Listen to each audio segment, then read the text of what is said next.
Hello, everyone, and welcome back. It is another week in another Dev Diary with me, Mavernell, your ever lovely host. Now,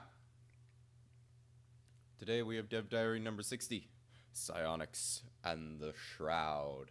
I read these beforehand, and let me tell you, this looks freaking cool. I really look forward to seeing the other three paths. The other two paths as well for the ascension paths. Well, without further ado, let's continue onward. So, we're talking about the psionic ascension path, psionics. First, before we start into the way psionics will work in Utopia, we should clarify that we are not removing any features from the free version of the game. If you have the Banks update, but no, that's kind of misleading. The free version of the game, it's the base version of the game, I think is what they want to say, because the game isn't fucking free. Now it'd be cool if it was free, but also kind of weird and pointless. I don't know. Not free, base version of the game. If you have the Banks update but do not own Utopia, Psionics will continue to work the same way they currently do, as technologies that you unlock. The only difference is that psionics can now only be researched by spiritualist empires, though it is entirely possible for an empire that does not start out as spiritualist to acquire psionics by shifting their empire ethics to spiritualist over the course of the game. And once you start down the psionic path, it is possible to continue along it even if you stop being spiritualist. The spiritualist requirement applies whether or not you own Utopia. If you do own the Utopia expansion, most of the psionic features will no longer appear as technologies. Only psionic theory, the very first psionic tech, is still researchable.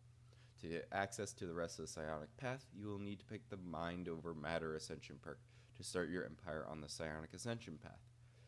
Picking this ascension perk will unlock latent psionic abilities among your primary species. A certain percentage of your leaders will have the psychic trait. It grants a variety of advantages for the different leader classes. You will get access to psionic armies and also special Psycorps building. As with all ascension paths, you will need to have at least 2 ascension perk slots unlocked to pick Mind over Matter.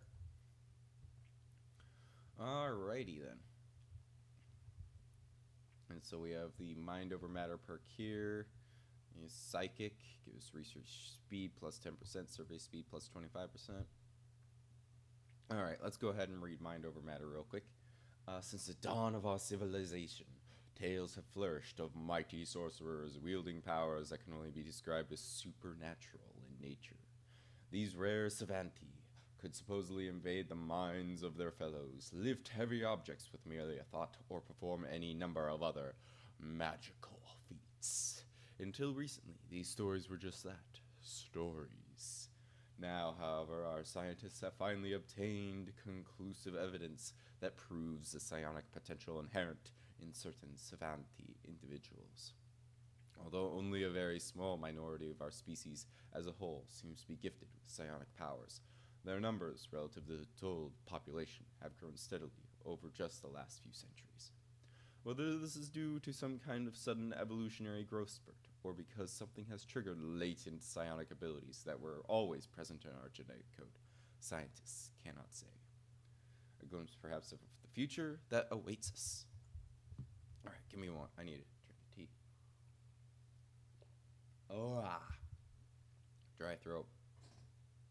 Gotta say, super cool. Here we are. Next part. After picking Mind over Matter, you will need to continue amassing unity and working your way through the tradition trees. Once you have unlocked the 4th Ascension perk slot, the Transcendence Ascension perk becomes available. If a second stage of Psionic Ascension path and represents full psionic awakening of your species. And from this point on, your entire species will get the psionic species trait, and all leaders from this species will be full-fledged psychics. In addition to the advantages granted by these traits, from now on there is also a chance that other species in your empire will psionically awaken, versus latent psychics as fully awakened ones, much like your own. Now, that's pretty cool. That takes into account multi-species empires, which I appreciate, because I sometimes do that now and again.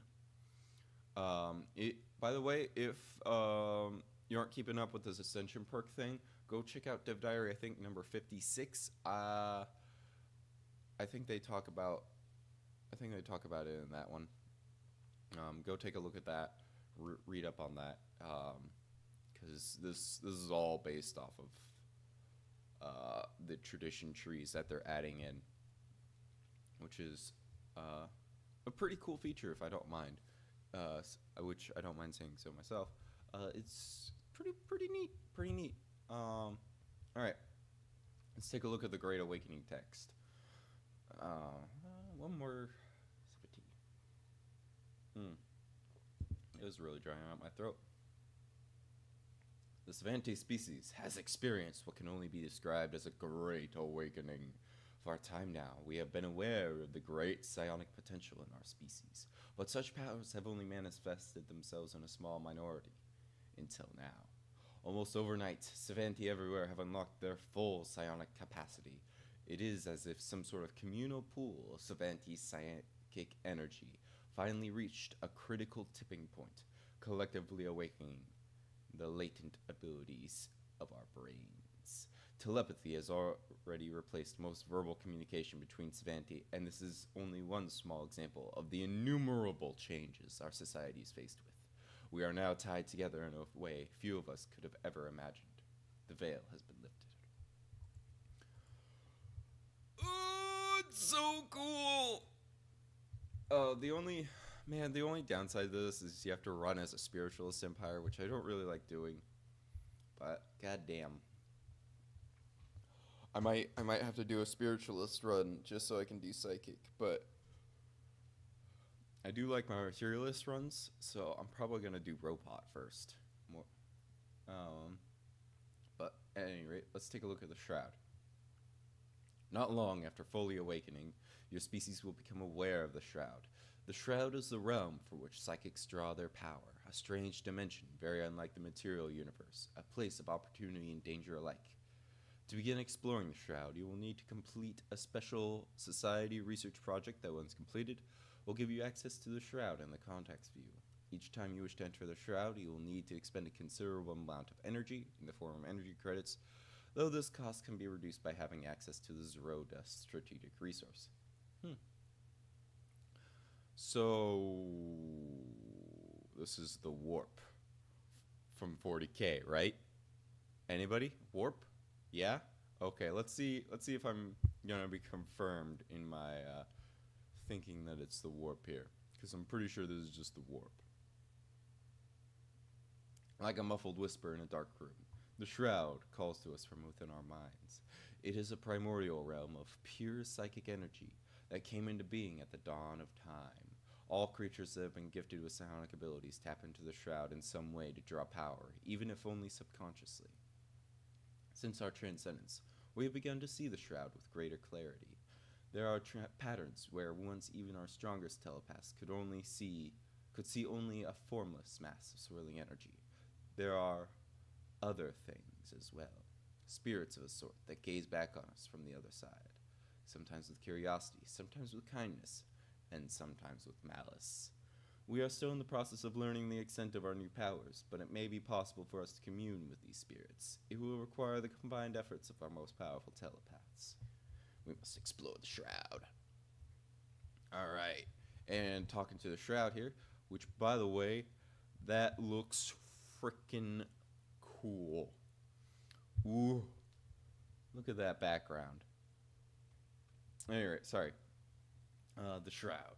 It is unbelievably strange and unsettling, but also immediately familiar. Anyone with psionic powers will have seen this place in their dreams, though they likely did not know it at the time. We linger now at the precipice of this realm, not far from the empty void of the in-between that serves as the boundary between here and normal space, or what we would call the real world. To venture deeper into the Shroud will require great effort on the part of our telepaths, as well as a large amount of energy. We must not dally. Even now we are being watched. Can reach into the Shroud, exit the Shroud. Alright, as for what can happen while exploring the Shroud, quite a few different things. We'll not give them all away here, but some examples include unlocking psionic technologies, asking the spirits that dwell there for a boon, or even forming a covenant with one of a number of particularly powerful spirits, a pact that will give great benefits, but may come at a terrible cost. paradox. Are you saying we can turn to chaos? We can form a pact with a chaos god? I'm thinking that's what they're saying. Let's see here. The next Shroud bits. As we reach out for the presence, the minds of our psionics are filled with a chorus of voices, no more than soft whispers at first. The cacophony grows in intensity, 1,000 voices speaking in unison. Yep, this is chaos. The voices introduce themselves as the whispers of the void. Yep, chaos.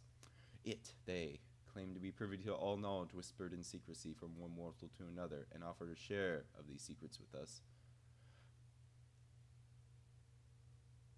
Why, hello there, Zinch. How are you doing? If we will only allow them into our consciousness, a trifling price, they assure us, we will barely even notice their presence. There is an urgency to their tone. We can form a covenant with Whispers of the Void or not. Yep. That's Chaos God. That's a Chaos God. That's a trap. Shroud mark. This world is marked by the Shroud. Something very bad is going to happen here. Yeah. Okay.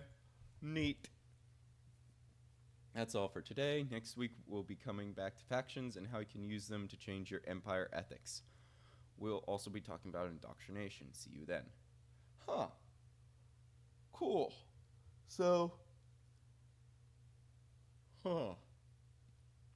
imagining, so we'll be able to change our empire's ethics through the faction system, because they are revamping a faction system, which I'm also a huge fan of. And I'm assuming indoctrination is forcibly changing a population unit to another ethics set, but I could be wrong. I'm pretty sure that's what that's going to be, though. At any rate, yeah. Dev Diary number 60, Psionics in the Shroud. Holy crap, this is cool. I am so excited for this update that's going to be coming out. Yeah. And you know what? Let me know what you thought of this in the comments. Comment. Let me know. Are you excited or not? What do you think what do you think next week's diary is going to be about with the indoctrination and whatnot? Like, let me know. Like this video if you liked it. Dislike button's over there if you didn't. Subscribe if you want to keep up with my commentary on these dev diaries, and as well as everything else I do on this channel. What else? Oh, last week we talked about mega structures and ring worlds, right? I did 2 videos, 2 mod spotlight videos, 2 parts of one video technically, but I split it up into 2 videos. And I talk about like mega structures, ring world mods, stuff that is relevant to that. Go check those out. And let me know what you think of those mods. Yeah. Anyway, take care of yourselves, and I'll see you next time.